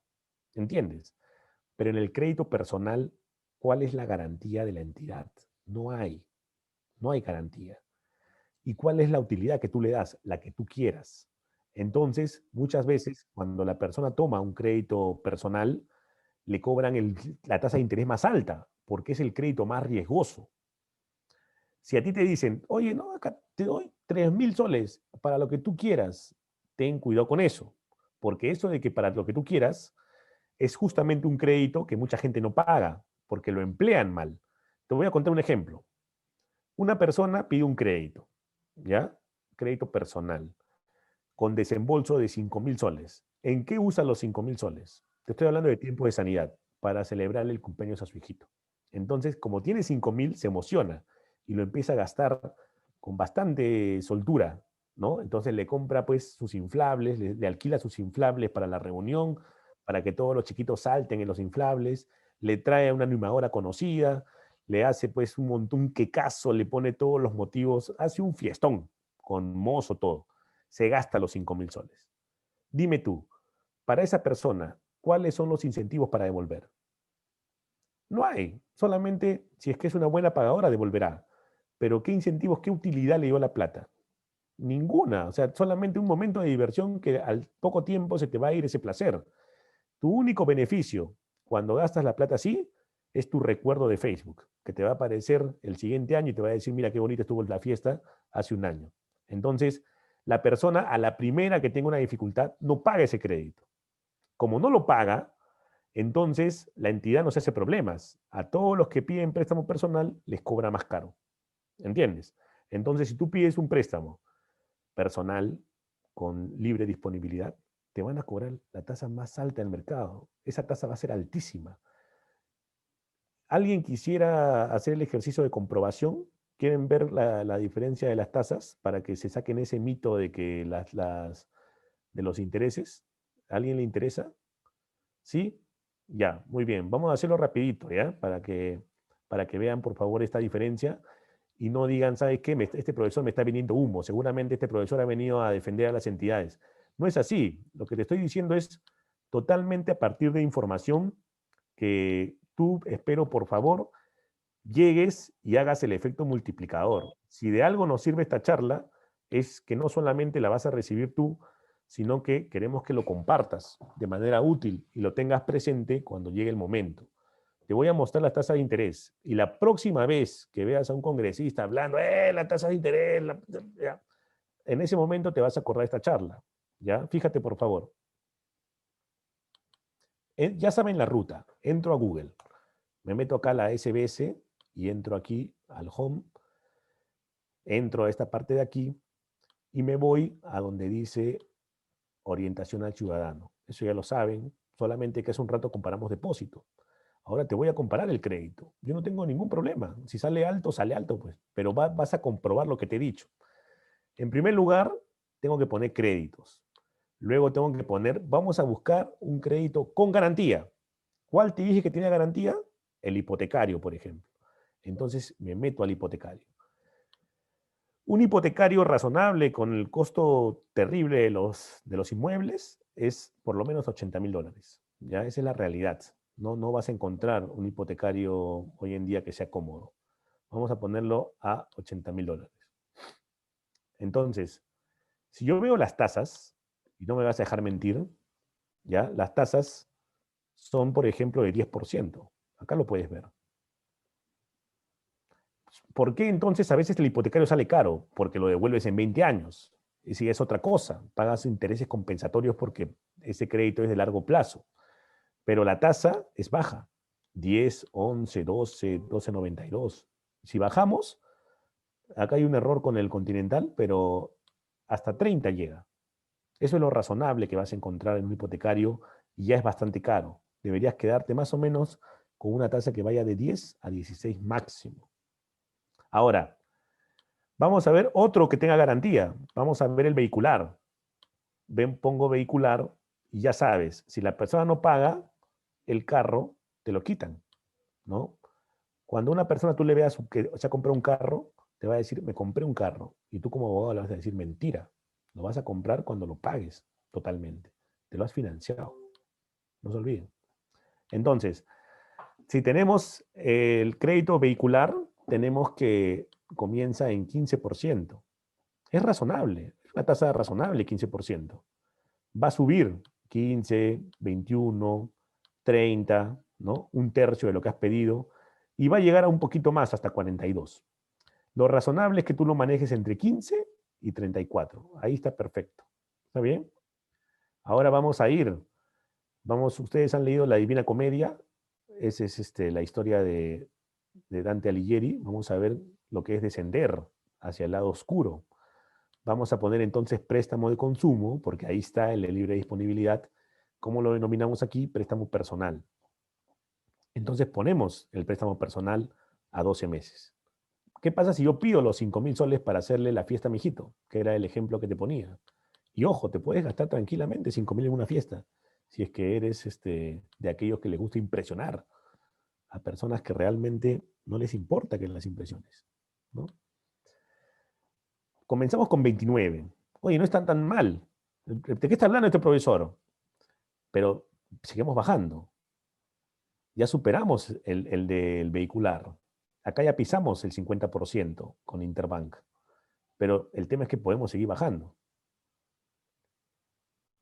Oye, ya llegué a Ripley y mira, Ripley cobra 100, ¿no? Esto de acá de ninguna manera pues es un crédito barato, ¿no? Y puedo seguir bajando.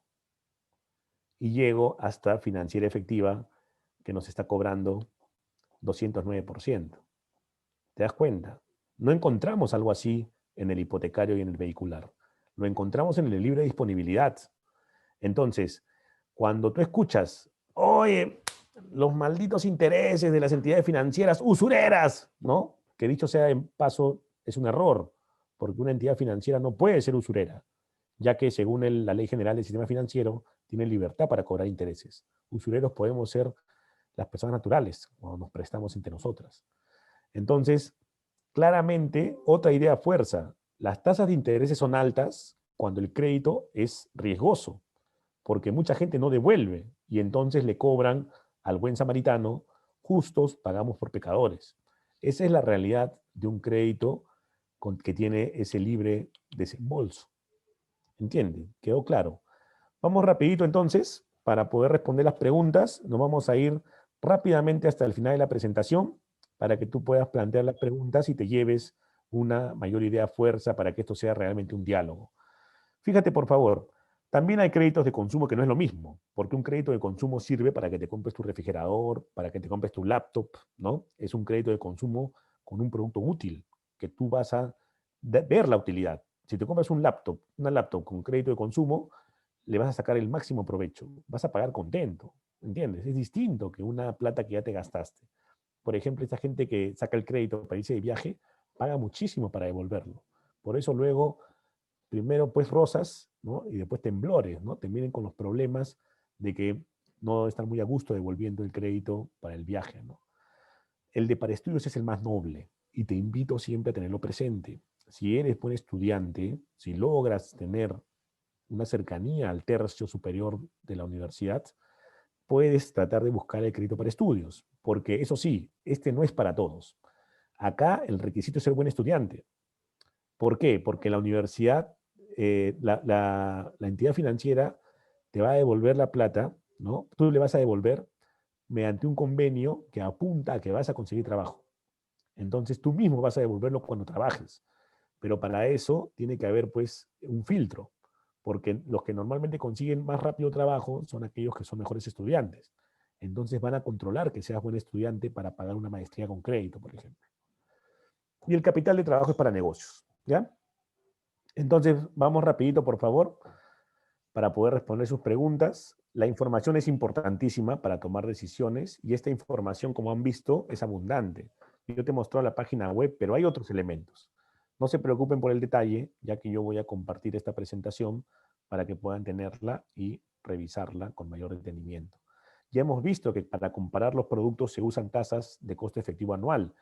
¿Qué quiere? Cuando hemos visto las tasas de interés de los créditos, hemos usado la tasa de costo efectivo anual, es decir, aglutina todos los costos que la empresa te va a cobrar.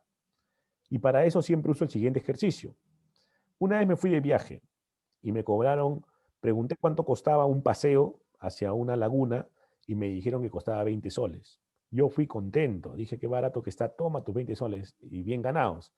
Cuando quería regresar me dijeron que eran 20 soles más. Y yo le dije, oye, eso es me estás tomando el pelo, ¿no? ¿Por qué no me has dicho de frente que el tour tenía un precio de ida y luego tenía que pagar algo para volver?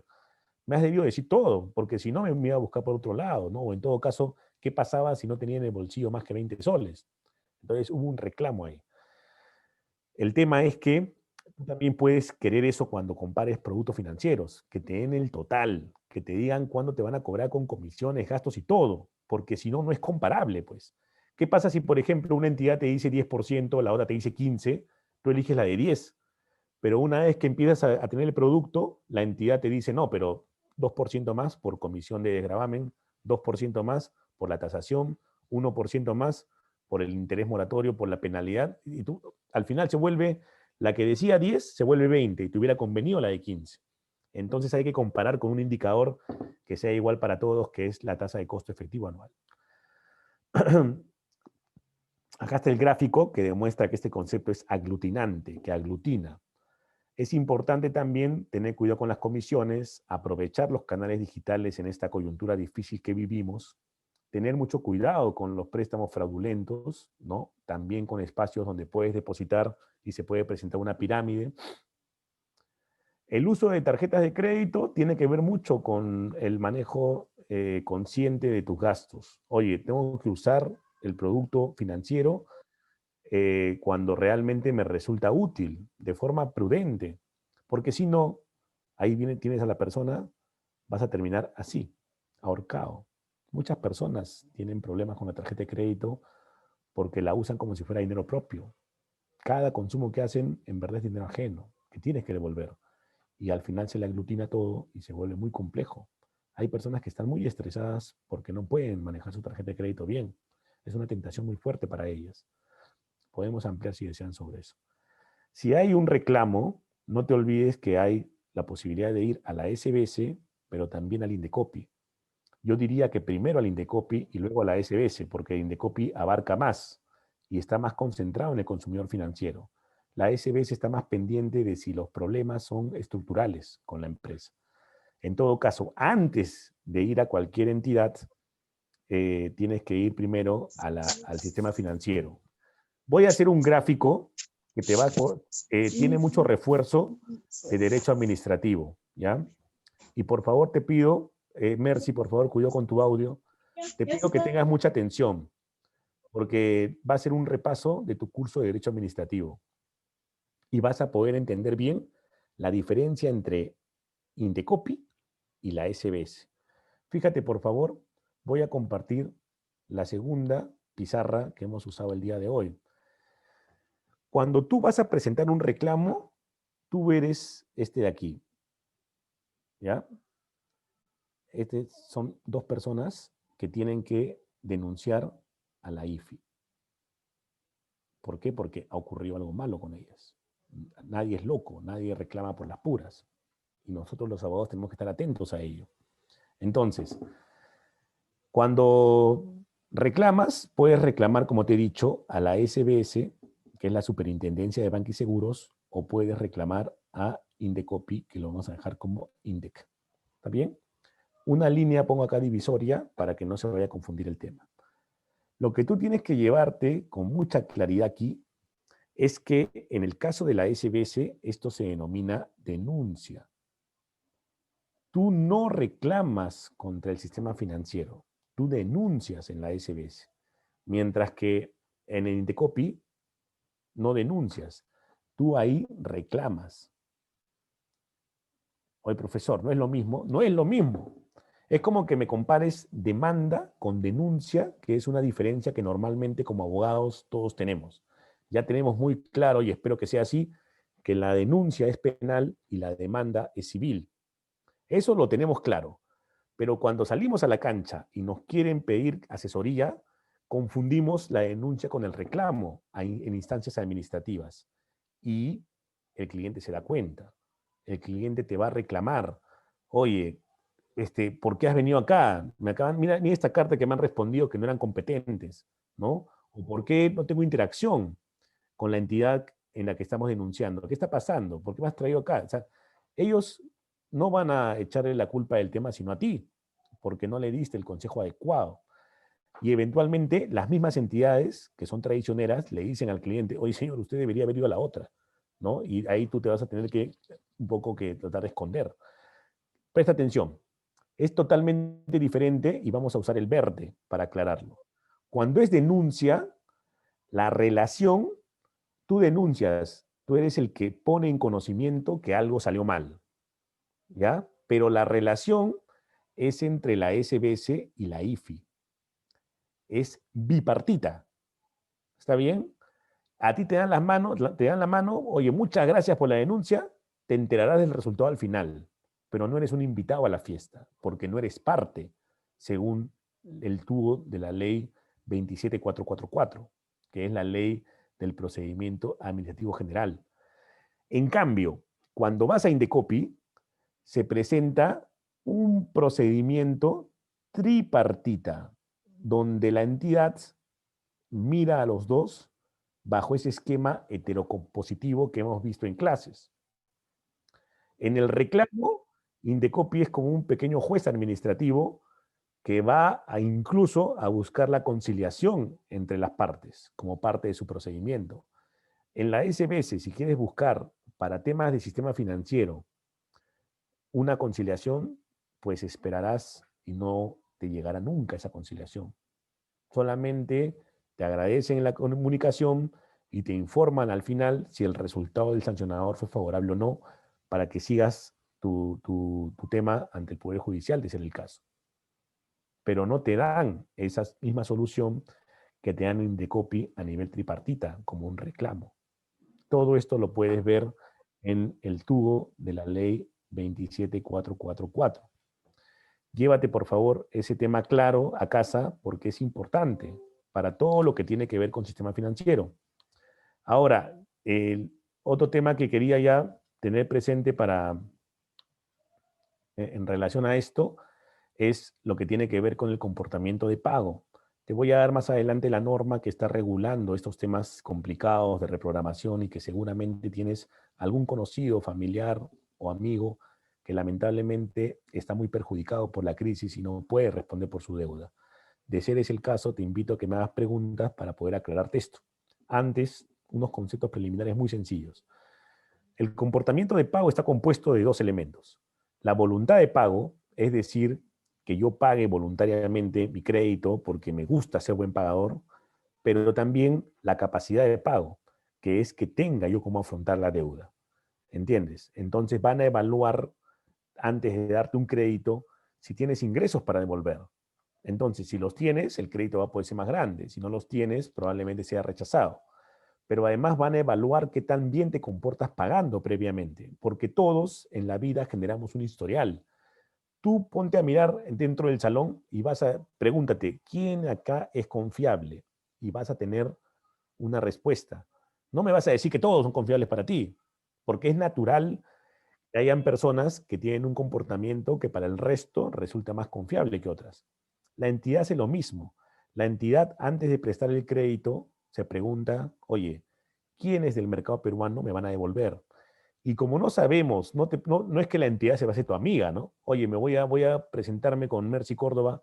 Mercy, cuéntame tu vida, ¿no? Oye, ¿cómo eres? Cuéntame tu personalidad. La entidad no puede hacer eso. Necesita una información objetiva para saber si Mercy Córdoba cumple con sus créditos o no. Y entonces la busca en la central de riesgos, ¿no? La busca en la central de riesgos. Y entonces te voy a dar, ya para cerrar el tema, cómo sacarle la central de riesgos a un familiar. ¿Ya? Ese es mi último ejercicio antes de pasar a las preguntas. Y presten atención, por favor, para que tú puedas hacer el ejercicio en casa. Te voy a mostrar cómo tú puedes entrar a la página web de la SBS y sacarle el reporte crediticio a quien lo desee y confíe en ti para saber esa información. ¿Qué tienes que hacer? Fíjate, por favor. ¿Cómo saber la voluntad de pago de las personas? Bien simple. Lo que hago es, nuevamente, como toda la noche, me meto a Google, ahí está, y digito otra vez SBS, solamente que ahora el camino es más corto, porque lo busca tanta gente esto, que ya de frente te aparece acá reporte de deudas. Ingresas ahí. Y entonces, de manera muy intuitiva, te va a pedir información con relación a tu DNI. La vedette en este aplicativo es el DNI. Si tienes el DNI, vas a poder responder. Algunas partes son muy sencillas. ¿Quién no sabe su número de DNI? Es fácil. ¿Quién no sabe su apellido? Fácil, ¿no? Tu nombre, bueno, si no sabes, debes tener algún inconveniente especial. La fecha de nacimiento, fácil. Pero luego aparece información que si no tienes el DNI a la mano, no vas a poder contestar. ¿Quién sabe de memoria su vigeo? Nadie, pues. Entonces tienes que mirar el DNI. ¿Quién sabe de memoria la fecha de emisión de su DNI? Entonces acá te das cuenta que no es tan fácil. Yo no puedo agarrar y, por ejemplo, me puedo poner a buscar la información de Damián Sandoval.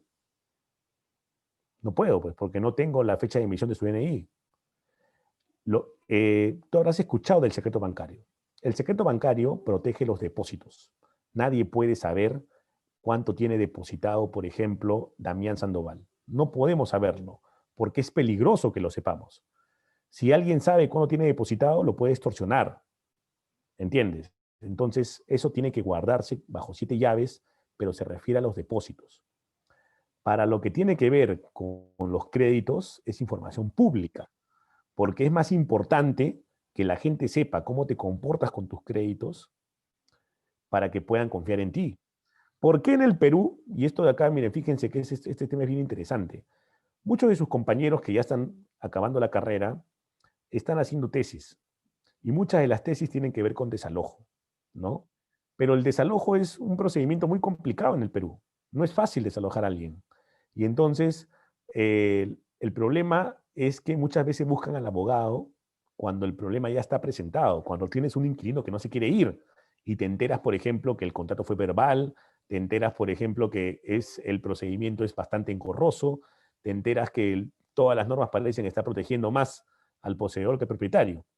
Entonces, ahí te vas a hacer todo un lío y sin embargo, si te hubieran buscado antes de alquilar, hubiera sido más fácil, porque les hubieras dicho, oye, no le alquiles a ese pata, pues, si no es buen pagador. Oye, ¿cómo sabes tú eso? Bueno, porque lo vi en la central de riesgos. ¿Te das cuenta? Esto sirve para que tú sepas con quién contratas.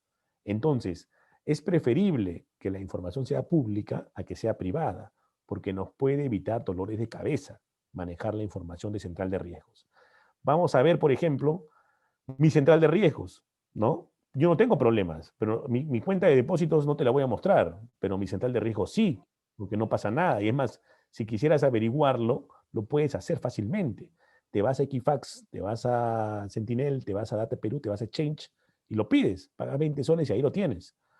Entonces, eso es algo público. Y lo que te va a arrojar es si la persona es confiable o no. ¿Por qué? Porque, a ver, acá hay un temita con este es el 27 ya. Ahora sí. Fíjense, por favor, te va a aparecer un semáforo para que sea lo más intuitivo posible. Y ese semáforo, obviamente, quiere decir que el verde es pase adelante. El rojo es ahí nomás. Algo está pasando contigo, no te puedo dar el crédito. Te voy a enseñar, antes de abrirte el aplicativo y el resultado que ha salido, las categorías, para que las tengas presentes. Fíjate, por favor, las categorías son las siguientes y obedecen a tu nivel de endeudamiento, ¿no? De atraso en el sistema. Por ejemplo, ¿eres categoría normal si estás al día o te has atrasado máximo 8 días? Entonces tienes acá una idea interesante. Si alguien te dice, estoy desesperado, no puedo pagar mi tarjeta el día 30 de octubre que vence y voy a ir a la central de riesgos, tú le vas a decir, no, mentira, vas a ir recién el 9 de noviembre. ¿Por qué? Porque esto de acá recién te reportan cuando pasan 8 días, ¿no? Al 9º día vas a ir. Eso tú tienes que informarlo, ya lo sabes, ¿entiendes? Lo que sí va a pagar intereses entre el 30 y el 9, pero reportado no se va. No te olvides. Sin embargo, conforme te vas atrasando, te vas volviendo problema potencial, deficiente, dudoso, y cuando ya estás recontra atrasado, te vuelves pérdida, que quiere decir que para la empresa ya no eres ganancia, eres una pérdida. Ya asumió que no te recuperará, no podrá recuperar ese crédito. Y esa es justamente la razón por la cual a veces suben los intereses en un producto determinado, ya que cada campo de productos se maneja en estanques separados, ¿no? Cada uno tiene su riesgo. Entonces la entidad cobra un interés distinto por producto, que es lo que ya explicamos. Entonces veamos un poco mi información para que quede cerrado este ejercicio. Fíjense por favor, si yo ingreso por ejemplo al aplicativo, voy a cerrar el anexo informativo, vamos a ver esas categorías. Fíjense por favor, voy a compartir nuevamente porque quiero evitar ahí que haya un error. Acá está el semáforo que te dije, ¿no? Te lo pone en sencillo el aplicativo y te dice el semáforo que normal es verde y rojo es pérdida. ¿Cómo está tu profesor? Normal. Tiene que haber coherencia. Y eso sí te lo recomiendo siempre. Cuando tú hables de un tema, tienes que conocer el tema. Cuando tú sugieras algo, tienes que obviamente haber probado esa sugerencia. Tú no puedes decir, por ejemplo, chicos, tienen que leer, y a ti no te gusta leer, ¿no? Tiene que haber coherencia siempre, para que las ideas queden mejor, sean más claras, y sea, digamos, mediante el ejemplo que una persona predica. Yo no podría estar mal. ¿Por qué? Porque justamente yo hablo mucho de temas financieros. Me importa mucho el tema. Entonces siempre voy a cuidar que en lo posible no se me atrasen las deudas, ¿no? Y me va a parecer normal. No importa el monto. Acá podría aparecer 500.000 soles o podría aparecer un sublime de sol 50 que has comprado en el grifo. Lo importante es que sepas pagar tus obligaciones y eso te genera un historial positivo. Personas que me dicen, no quiero estar reportado. No, yo nunca voy a pedir un crédito porque no quiero saber eso, ¿no? Detesto el sistema. Se están generando un problema, porque el día que necesiten por urgencia un crédito, no van a tener las entidades cómo conocerlo. Son unos NN financieros y no hay cómo prestarles entonces. Los NN financieros existen y cuando tienen una urgencia no consiguen un préstamo. Entonces hay que generar préstamos, pero hay que administrarlos bien. El mejor instrumento para generar un historial crediticio es la tarjeta de crédito, pero bien administrada. Muy bien. Para cerrar la presentación y pasar a las preguntas, ¿no? Esperen un segundito. Para cerrar la presentación y pasar a las preguntas, que espero responder con claridad y tener también la posibilidad de hacer esto más dinámico, voy a cerrar esta presentación invitándolos a dos cositas. A ver, los invito a seguirme en las redes sociales. Mi nombre es Jorge Machuca Vilches. Siempre estoy difundiendo en redes sociales, en el Instagram, las capacitaciones en las que participo y en el Facebook. Eventualmente también puede ser el contacto para que si tienes un caso, una persona puntual, algún referido, etcétera, con gusto lo puedes poner en contacto conmigo. Soy especialista especialmente en temas financieros y en temas previsionales. ¿Está bien? Lo otro también, te invito a ingresar a la página de esta web, Jurisdictio, donde constantemente se comparten noticias de índole financiero. La única manera de conocer temas financieros es permanentemente estar revisando esos temas. De esa manera te vas familiarizando y vas entendiendo los conceptos. ¿Está bien? Dicho esto, vamos a pasar a revisar las preguntas con mucho orden y espero que estén atentos para poder aclarar todas sus interrogantes. Miren, voy a comenzar con las preguntas. Atentos, por favor. Acá tenemos varias, qué bueno, eso es bueno. Nos hemos quedado, a ver, nos hemos quedado con Aduaner, ya lo habíamos leído. ¿Cómo funciona la ONP de Cirelli? También la contesté. Cristian Rubina, ¿considera populista la ley que permitió retirar los aportes de la AFP? No lo considero populista. No, porque hay que ser empáticos en la vida. De repente en este momento yo estoy trabajando y estoy tranquilo, pero conozco muchas personas que están sufriendo mucho por consecuencia de la pandemia y necesitan dinero. Las puedo comprender. Lo que sí hay que tener mucho cuidado, que hayan personas que se aprovechen de esa coyuntura para ganar votos y ese tipo de cosas. Hay que tener cuidado con eso, ¿no? Pero no lo considero populista porque realmente muchas personas están pasando extrema necesidad, ya que vimos los indicadores. El del desempleo es fuerte. Va a haber recuperación pronto, pero sin duda el golpe ha sido fuertísimo y hay que sacar adelante la familia. Hay que diferenciar dos tipos de personas. Los solteros, que pueden afrontar una crisis con más facilidad de los que tienen hijos, ¿no? Casados, que tienen compromisos con hijos, esos tienen más problemas porque son ingresos fijos. O sea, tienes que tener la alimentación, la recreación, la educación de los hijos, y esos son costos importantes. Entonces, es importante poder disponer excepcionalmente de los fondos de AFP, pero que nos quede como lección aprendida. Eso vas a poder hacerlo cuando tienes un esquema de cuentas individuales como la AFP. Si es un esquema de reparto como la ONP, no vas a poder hacer eso. ¿Cuándo vas a elegir tu AFP u ONP? En tu primer trabajo. Y espero que en ese momento te acuerdes de este servidor y de lo que ha dicho el día de hoy. Aparte, doctor, dice Priscila, ¿no? Hay que tener en cuenta que las entidades, ¿no? Cuando por tu voluntad dice disponer ya del plazo fijo, no significa, ¿no? Que tu dinero estará en tu cuenta, ¿no? Ese dinero sirve para inversión, claro.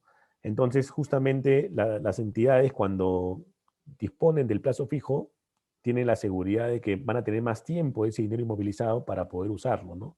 Y efectivamente, cuando lo retiras antes, siempre va a haber un castigo. Un poco lo que se trataba de aclarar era que ese castigo no debería ser pues tan fuerte, ¿no? Cuando la persona ya está a punto, por ejemplo, de superar los 6 meses o el año, ¿no? O está muy cerca del plazo pactado. Alejandra Villafuerte, debitaje automático para AFP, así se llama, sí, así es. Débito automático en AFP y lo manejas con tarjeta y es muy bueno, en verdad. Edgar Feliciano, ¿qué pasa con las AFP si dejo de trabajar? Te siguen administrando tu plata, te siguen administrando y se cobran del fondo acumulado, ¿no? Así que por ese lado no hay ningún inconveniente. Priscila nos dice, ¿no? El COVID afectó mucho la economía, más en la banca, ¿no? Bajó 1.23 y la mayoría de los bancos sufren bajas y además reprogramaciones. Yo les recomiendo, gracias Priscila Cortés, si pueden anoten esa norma. La norma que te va a permitir saber cómo solicitar empoderadamente a una entidad financiera una reprogramación es la norma que es la 1870 del 2020, del 29 de julio del 2020. Esta norma es resolución SBS 1870 del 2020. Y esta norma tiene una serie de considerandos interesantes. Por ejemplo, a mí me han preguntado, me dieron reprogramación en mayo, pero quiero pedir una reprogramación en septiembre. ¿Se puede, Jorge? La respuesta es sí, porque la norma lo dice. ¿Por qué razón? Porque este COVID, este bendito COVID, tiene como característica que es indefinible. Tú no sabes cómo te va a golpear. Entonces, por ejemplo, hay personas que las ha golpeado perdiendo el empleo en mayo y en septiembre teniendo que atender los gastos de un familiar. Entonces te golpea varias veces. Entonces, ante esa condición, tú cuando pides una reprogramación, no se acabó tu problema. Puede ser que luego necesites otra. Y la norma, la 1870, te lo permite. Así que hay que leerla. Y si tienen dudas, pueden consultarlas. Muy bien. Jairick Tapia Villafranca nos dice, ¿no? ¿Por qué los trabajadores del sector salud pagan años sus aportes y no les permiten retirarlo, ¿no? Es por lo que te decía, ¿no? Es más que del sector salud, son del Sistema Nacional de Pensiones. El Sistema Nacional de Pensiones se crea cuando en 1969 el presidente Velasco crea la Oficina de Normalización Previsional para administrarlos. Y efectivamente le quitaron al IPS la administración de los fondos. Y eso es la razón por la cual algunos hablan del sector salud. Sin embargo, hay que tener presente que ese tipo de esquema no contempla cuentas individuales. Es un sistema de reparto. Y por eso es que ahora están clamando por devoluciones que en realidad van a ser bonos del Estado. No va a ser su plata la que se devuelve. Diana Guainate, ¿cómo afecta el coronavirus los derechos de los consumidores? Los afecta muy fuertemente porque normalmente en tiempo de sanidad el que no pagaba era porque no tenía voluntad de pago o eventualmente tenía una situación particular que lo afectaba, pero de forma excepcional. En cambio, el coronavirus es como una ola, ¿no? Como una explosión que le ha rebotado a mucho más gente. Entonces, ya hay una estadística que dice que aproximadamente estarían siendo algo de 6 millones las personas que han perjudicado su empleo, ¿no? Y hay personas que están consiguiendo trabajo nuevamente, pero como es remoto, no les quieren pagar lo mismo. Pero la deuda que tienen que afrontar es una deuda de una época en la que ganaban más, ¿entiendes? Por el mismo trabajo les pagan menos. Entonces, afrontar las deudas es complejo. Está afectando el derecho de los consumidores, por supuesto. Pero además está generando cambios. Porque, por ejemplo, antes hablar de digitalización en los consumos era hablar de algo que parecía que iba a demorarse muchísimo. Hoy en día, como la gente quiere evitar aglomeraciones, como la gente quiere evitar el contacto, empiezan a usar con más frecuencia los pagos electrónicos. Ya se vuelve más frecuente el uso de Yape, Luquita, Plin y también de algunas fintech. Entonces, ha ido generando también más empoderamiento en los consumidores. Pero esos sistemas también tienen riesgos. Hay personas que les llega un mensaje que dice: felicitaciones, te has ganado el bono 760, ¿no? Ingresa aquí tus datos, ¿no? Porque lo vas a cobrar en el banco BCP. Entonces la persona ingresa los datos y con eso le roban su información y le virlan plata. Tú dirás: oye, pero qué tonto, ¿cómo va a poner sus datos? Es que no es así. Cuando la persona necesita dinero, ¿ya? Cuando la persona necesita dinero, realmente su cerebro va a estar pensando mucho en plata. Y aquellas noticias que te venden la idea de plata, tú las tomas como ciertas por la necesidad. Entonces, por ejemplo, te cuento, hay personas que han sido afectadas y, por ejemplo, son taxistas, ¿ya? Y salió una noticia que decían que como los carros no han estado usándose mucho por las cuarentenas mundiales, se habían estoqueado las empresas de manejo de gas, de gasolina, se habían estoqueado del producto. Entonces iban a regalar gasolina, ¿no? Para deshacerse de un stock que no podían vender porque muchos carros estaban como en esas películas de zombies, parados, ¿no? Sin usarse. Entonces, cuando uno lo lee, se ríe, ¿no? Oye, ¿quién ha creado esta tontería, no? ¿De dónde salen estas cosas? Hay gente que le gusta perder el tiempo y escribe este tipo de cosas. Pero muchas personas, y lo dan fe los grifos, fueron a preguntar por ese beneficio. Oye, vengo a retirar un galón, ¿no? Acá está mi galonera, lléname por favor, ¿no? Ya que sé que estás estoqueado. Y los griferos los mandaban a volar. Inclusive, existe una carta que se mandó a Repsol de un solicitante, ¿no? De esa gasolina. Obviamente, la noticia era falsa, pero ¿por qué se generan esas solicitudes? Porque hay gente que necesita el dinero, ¿entiendes? Entonces, cuando a ti te llega ese mensaje: felicitaciones, te has ganado un premio, si no lo necesitas, te parece una tontería.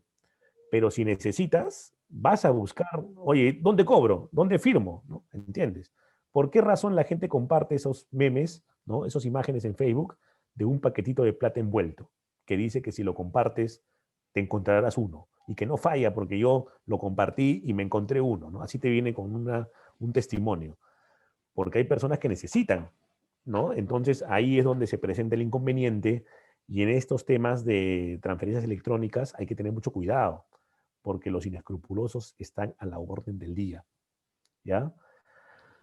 Muy bien. Jacqueline, Infocorp ya no existe. Infocorp ya no existe porque la gente odiaba Infocorp, porque tenía mucha información negativa de las personas. Entonces se cambiaron de nombre. Ahora se llaman Equifax. ¿Qué puedes encontrar en Infocorp? Mucha información. Si tú quieres asesorar a alguien antes que contrate, y acá tengo algunos de mis estudiantes de contratos, enséñale a buscar información de su contraparte para que no elija mal, para que sepa que está contratando con alguien que cumple sus obligaciones. Entonces, ¿qué puedes encontrar en Infocorp? Obviamente las deudas bancarias, que se las compran a la SBS y lo exhiben, pero también puedes encontrar la información del REDAM, que es el reporte de deudores alimentarios morosos. Es decir, si la persona paga sus alimentos o no. Puedes ver también la información de temas de títulos, por ejemplo, títulos valores. En la Cámara de Comercio de Lima, que tiene la Cámara de Protestos, ¿no? No, el registro de protestos y títulos valores. Eso de ahí lo vas a encontrar y vas a poder saber si cuando negocias sus letras de cambio, sus facturas comerciales, sus facturas negociables, paga o no paga. Y eso lo registra la Cámara de Comercio de Lima y sale en estas centrales de riesgos privadas. Puedes saber, por ejemplo, si la persona paga sus servicios públicos. Oye, paga su agua, paga su luz, paga su telefonía. Oye, pero eso es determinante, profesor. Pero por supuesto, si no paga eso, ¿cómo te va a pagar la merced conductiva del arrendamiento? Obviamente que es importante. Entonces, acostúmbrate a usarlo como un instrumento para determinar si la persona es o no confiable para un crédito. Cada vez más gente lo usa. Y ahora te cuento un truquito. Las empresas esas ganan plata con la información. Entonces tú también tienes derecho a bloquearlas si usan abusivamente la información. Es decir, si se equivocan. Puede ser, por ejemplo, que por homonimia yo salgo reportado, alguien no me contrata porque justamente sale que Jorge Machuca Vilches le debe alimentos, sale que tiene deuda en el RENAM. Eso es mentira. Pero ha habido un error y yo tengo que tener la posibilidad de exigir rectificación. Para eso, revisen la norma 27489, artículo 10. Anótalo si puedes. Muy bien. Un poquito más y ya vamos acabando. Muchísimas gracias por su participación. De verdad que es importante poder trabajar estos temas.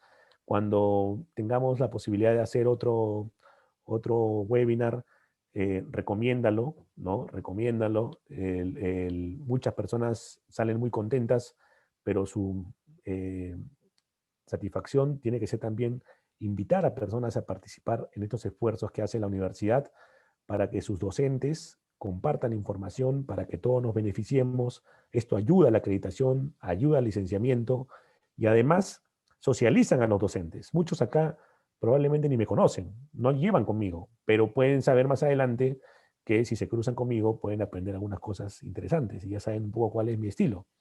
Entonces, eso ayuda siempre. Entonces, yo agradezco mucho a la universidad por este esfuerzo y especialmente al doctor Fidel Peña, que ha sido quien me invitó a este evento. Muy bien, vamos a ver rapidito. Gracias, Jimmy. En relación a lo que consultas, si alguien quiere las diapositivas, con todo gusto se los comparto. Voy en primer lugar, pasárselo a todas las personas que me han ayudado a coordinar. Me refiero a mis grupos de Derecho Civil. Inmediatamente, acabando esta presentación, les comparto a ustedes. A los que no están dentro de mis grupos, les dejo mi correo para pasarles la información si es que les interesa. Pueden llevarse la presentación y yo creo que les va a servir bastante. Voy a contestar un par de preguntas más y con eso cerramos, porque también el tema se puede volver autodidáctico. Y espérense un ratito que quisiera contar con ustedes hasta el final para despedirme adecuadamente de todos. Muy bien. Indecopy ha mejorado sus procedimientos, está creando el arbitraje y sería interesante poder revisarlo con más detenimiento, ya que es nuevo y muchas personas, aunque no optan por él, probablemente en el tiempo se den cuenta que es una buena posibilidad, ¿no? David dice, un consejo para un buen uso de tarjeta de crédito, no uses el pago mínimo. Y otra cosa te recomiendo, cuando te den tu tarjeta, reduce la línea. Este es un consejo con el que voy a cerrar esta presentación. Cuando te den tu tarjeta de crédito, siempre mira cuánto te han dado. A veces a la persona gana 1.000 soles y le dan su tarjeta de crédito con una línea de 10.000. Y la persona se siente VIP, ¿no? Ganador, ¿no? El lobo de Wall Street. Y esa es una tontería mayor, porque si te hacen daño los delincuentes, se van a ir por los 10.000 y tú vas a estar recontra estresado con algo que supera totalmente tus ingresos. Entonces, tú tienes la posibilidad de pedirle a la entidad que reduzca tu línea. Quien te habla, por ejemplo, una vez pidió una tarjeta y le dieron una línea de 80.000 soles. Yo me escandalicé. ¿Qué es esto? Oye, yo no quiero esto. Con esto no puedo salir tranquilo.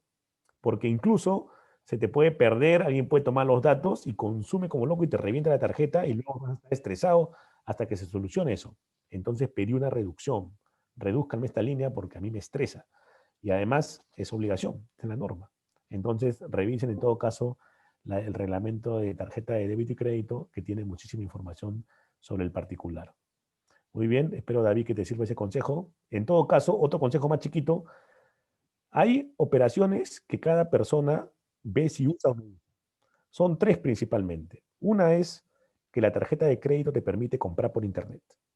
te permite sacar plata, es decir, meter la plata de la tarjeta en un cajero y no hacer una disposición de efectivo. O sea, usas tu línea y sacas 300 soles, que te puedes sacar de apuros, pero te sacan la mugre con el interés. Y la última cosa que te da la tarjeta como servicio asociado, ¿ya? Es la posibilidad que tú lo utilices en el extranjero. Es decir, que la tarjeta te vayas de viaje y consumas en otro país, ¿no?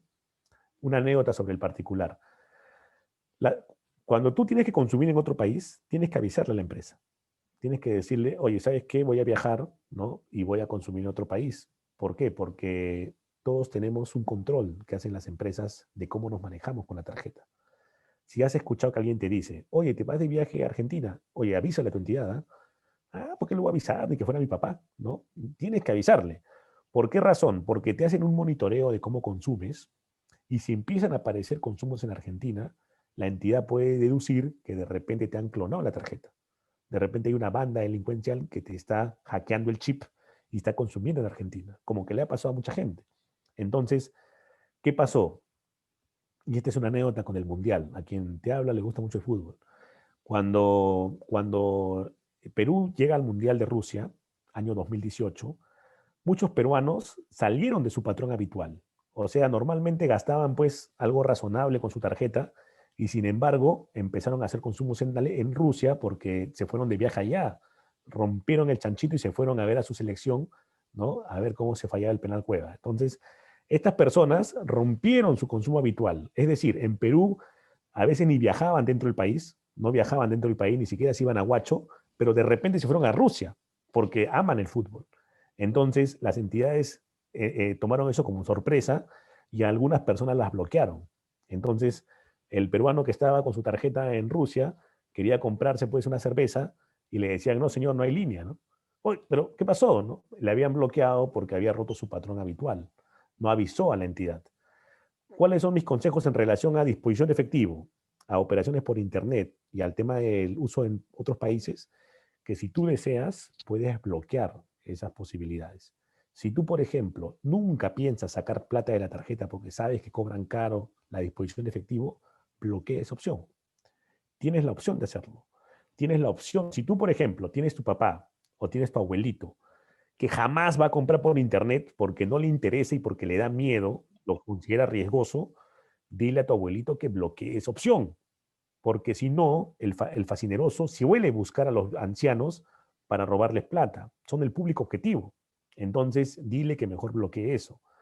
Y de esa manera tienes un producto que te sirve, porque sigues haciendo tus consumos, ¿no? Pero no te van a poder birlar o traer problemas, por ejemplo, con estos elementos que he mencionado. ¿Está bien? Muy bien, hemos hablado prácticamente 2 horas enteras. De verdad que ha sido un gusto para mí contar con ustedes. Les agradezco muchísimo su presencia y espero puedan recomendar estos eventos de la universidad y en todo caso también encontrarse conmigo en otra oportunidad. Muchísimas gracias. Doctor Machuca, en nombre de la Universidad César Vallejo y especialmente de la Escuela de Derecho, agradecer su ponencia, muy gentil, muy ampliatoria de conocimiento, y creo que ha calado en cada uno de los presentes la cultura financiera. Ir a la parte de los impuestados, hacer un trabajo de campo. Muy bien. Bien. Muchísimas gracias, estimado doctor Morales. Muchas gracias a todos los presentes y espero que podamos encontrarnos más adelante. A los que les ha gustado la ponencia y quieren contar con la presentación, repito mi correo, en mi correo de mi trabajo, que es la SBS, pueden escribirme con gusto. A los que son de mis cursos, les voy a compartir inmediatamente la presentación. ¿Qué les pareció? Cuídense mucho y permiso. Gracias, doctor. A usted. Muy Permiso, amable. estimados. Gracias, gracias. Gracias, Cuídense todos. doctor. A Gracias. ustedes. Ahora, Hasta luego, doctor. Gracias, doctor. Permiso, un gustazo. Gracias. No se olviden de seguirme en Muchas redes gracias, sociales. doctor. Cuídense.